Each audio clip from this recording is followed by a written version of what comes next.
Welcome back, everyone. We are continuing the Julius Caesar series. Today we have his year, Clodius, 58 BCE. And it seems that I've recently understood that back then the years obviously weren't 58 BCE. People weren't like, what's BCE? That's not a thing back then.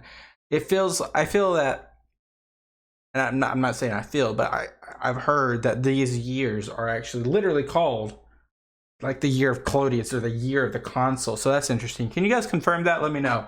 Anyway, let's jump into it. 58 BCE, the same year that Ariovistus got defeated, the same year that the Helvetii was defeated with the governorship of Caesar in the Transalpine-esque area, defending the Gauls, as the little white knight he is right now. But let's see what his year Clodius has in store.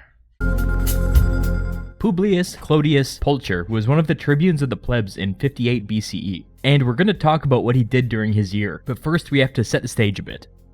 Before 58, Clodius had been a minor player in the reform faction. He was around for some of the events that we've talked about already. Clodius, or Claudius as he was known at this time, served as one of Cicero's bodyguards during the Catiline conspiracy in 63 BCE. Then, at the end of Cato's year as tribune of the plebs in 62, Claudius was caught in a sex scandal. Here's the short version. A religious ceremony was being held in Julius Caesar's home. This particular ceremony was being performed by women, so Caesar was gone and his wife Pompeia was leading it. For some stupid reason, Claudius dressed up as a woman and snuck into the ceremony, intent on seducing Caesar's wife. What? He was discovered, obviously. As you can imagine, this was a juicy scandal, and it would become My man must have been drunk or off something. the obsession of the political class. Caesar would end up divorcing his wife over this incident. Dang! Claudius was put on trial for committing a sacrilege, and what followed became the trial of the century. Improbably, Caesar ended up as one of Claudius's most vocal supporters.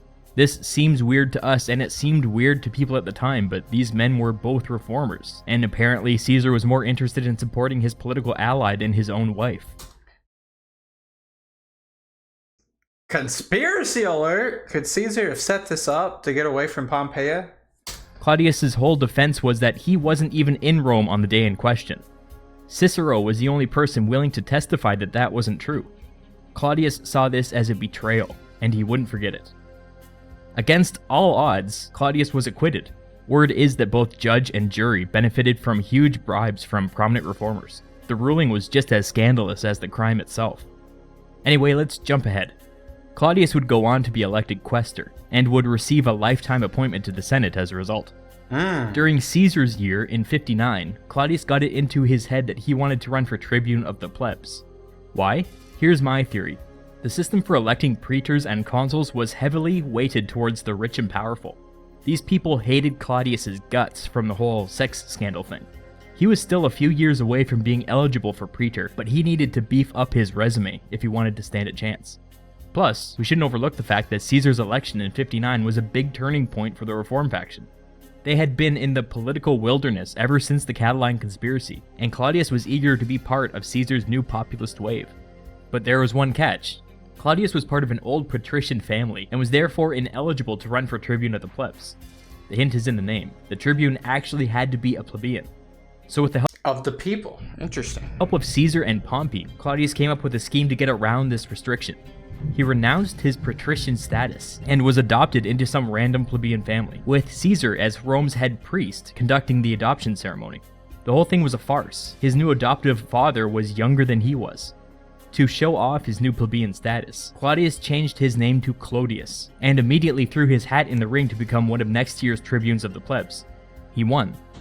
I've mentioned this before, but tribunes of the plebs started their terms in December, so he got to overlap a little bit with Caesar's term as consul. The first notable thing he did, and we can now recognize the full importance of this act, was to veto Publius's final speech on his last day as consul. Oh yeah, I remember that. Okay. Clodius wanted to align himself publicly with Caesar, and humiliating Publius was a great way to do just that. Clodius came in with a full slate of populist reforms he wanted to pass, very ambitious for a tribune of the plebs. First, he proposed a bill that made the grain dole not just heavily subsidized, but 100% free for all qualifying Romans. You can just imagine how this drove the conservatives crazy. Cato had radically expanded the grain dole in an attempt to mollify the reformers. I guess it didn't work. After Cato and Clodius expanded and deepened the grain dole, it took up a significant portion of Rome's annual budget. Cicero raised objections to the high cost of this bill, just like he did last time with Cato. But with 2 reformers as consuls, Cicero didn't have enough support to halt the momentum of the populists. The bill passed. Clodius then introduced the bill, further aligning himself with Caesar. The bill would take away the consul's ability to shut down public business over bad omens. This was one of the tools that Bibulus had used when he attempted to undermine Caesar's year as consul. With this bill, the message was clear. The reformers intended to have electoral success going forward, and these little procedural tricks weren't going to fly anymore. What Bibulus did was still very unpopular with the public, so the bill passed easily. Cato had made Caesar's life a living hell during his year, and Clodius wanted to eliminate him as a potential threat. His plan was a little complicated, but here it goes. Clodius argued that in the east, the island of Cyprus, which was an autonomous region under Egypt's influence, rightfully belonged to Rome. Remember, Egypt had been left in a will to the Roman Republic, and Rome hadn't really done anything about it. So Caesar had settled the issue by accepting huge bribes and renouncing Rome's claim. Clodius introduced legislation arguing that this deal didn't extend to Cyprus, since it wasn't technically part of Egypt. True? Was Clodius right? In a strictly legal sense, maybe, but it seems clear to me that the spirit of Caesar's deal with Ptolemy was that Rome would leave Egypt alone. After only a year, Rome was beginning to chip away at that agreement. After that bill was passed, he followed it up with another one, saying that Cato should officially oversee Rome's annexation of Cyprus. This was just a ploy to get Cato out of the way, by sending him overseas to do a job that any nameless bureaucrat could do. But Cato felt honor-bound to obey the will of the Senate, so he went. Clodius was a busy lad, but it was all building to a purpose. He introduced another piece of legislation, taking away the provinces that had been assigned to the sitting consuls, and giving them more prestigious and wealthy ones instead. Clodius was doing 2 things here. He was signaling to the reformers that we take care of our own, and he was basically bribing the consuls for what would come next. Now the stage was set. He seems to have a lot of power from his seat in the Senate. All of Clodius's machinations so far were building to this. He introduced a bill that would make it retroactively illegal for any public official to execute any citizen without trial. Retroactively illegal is crazy. That means no statute of limitations. Right? That is horrible. I do not like retroactive laws. That makes no sense. I disagree with actively utilizing laws. It just doesn't. You that's a slippery slope. You can just apply it to anything, and you can easily just entrap people, or make it where anything can be illegal, and you can just go back whenever. It's just not good unless you have some strict guardrails and a democratic support. I don't know how that would ever work. Key word, retroactively. There was no mistaking who this bill was targeting. The only living person it applied to was Cicero, who had executed the ringleaders of the Catiline conspiracy in his year. He had done so with the approval of the Senate, but it didn't matter. This bill would make it illegal anyway. The 2 sitting consuls, being sympathetic reformers and sufficiently bribed, backed the bill. It's a testament to the strong populist energy in the air that Cicero's personal popularity in the Senate wasn't enough to stop this from happening. The bill passed. That's crazy. Finally, Clodius would have his revenge. He officially charged Cicero for the executions of the prisoners during the Catiline conspiracy. When they went to... And I get, like, in like a moral sense, like, yeah, eye for eye, or even executing someone could be like conceived as a horrible thing. But the problem is the governmental way of doing it is retroactively charging someone for, at that time, it was not illegal. That would be, because like in the United States, I'll make a good case for this. In the United States, it was not always illegal to not wear a seatbelt. So like prior to, and when they made it completely legal to where you had to wear a seatbelt, the sense of that was, of course, to save people's lives, safety, etc. But what if there was a law that insinuated that, all right, we're going to look for any signs in history where, through traffic cams, through traffic stops, through documentation, that if someone was caught not wearing a seatbelt, now since it's illegal, we're going to go back 2, 3, 10 years and charge someone for that and write them a ticket. In concept, it's the same thing.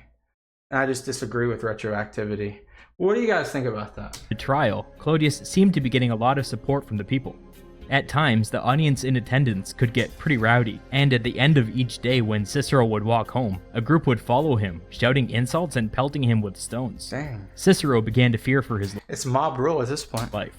After several days of this, he made the difficult decision to flee the city. Clodius jumped all over this. I thought he was going to Cyprus. As soon as he found out, he introduced another bill formally banishing Cicero and seizing all of his property. The trial showed how much influence Clodius was gaining out on the streets, and the Senate didn't have the courage to stand up against him. The bill passed, and Cicero would spend the next year of his life in exile. Like the rest of the Senate, Pompey had stayed quiet during the debate to banish Cicero, but Pompey liked Cicero, and more importantly, he liked his politics. He began working behind the scenes to gather the support from other senators to overturn Cicero's banishment. Clodius caught wind of this and ordered his growing gang out on the street to focus their attention on Pompey. They gave him the same treatment they gave Cicero, and it got so bad that Pompey didn't feel safe leaving his home. They may not have realized it at the time, but Clodius had effectively seized control of the government. Rome's politics were broken. But Clodius's opponents had one more trick up their sleeve, and it's the oldest political trick in the book. They just decided to buckle down and wait him out. 8 of the 10 tribunes of the plebs joined forces and blocked all significant legislation from everybody. Pompey and other senators started lobbying next year's consuls to overturn Cicero's banishment after Clodius was out of office. It would take months and months of hard work, but in time, the Senate would get Cicero home. Clodius's year may have ended with gridlock, but he would go down as the most consequential tribune of the plebs in more than 60 years, and in the years to follow, his influence would only grow. It seems that this was a very difficult governmental year. I mean, at the end of the day, the body of this government has the ability to kind of go or not go with whomever's opinion or bill. But the way that Clodius perceived, or not perceived, but showcased these bills and put them into practice, it won the majority, it seems like. But at the end, Pompey and some others strategically created a bottleneck to this entire thing. Very interesting time.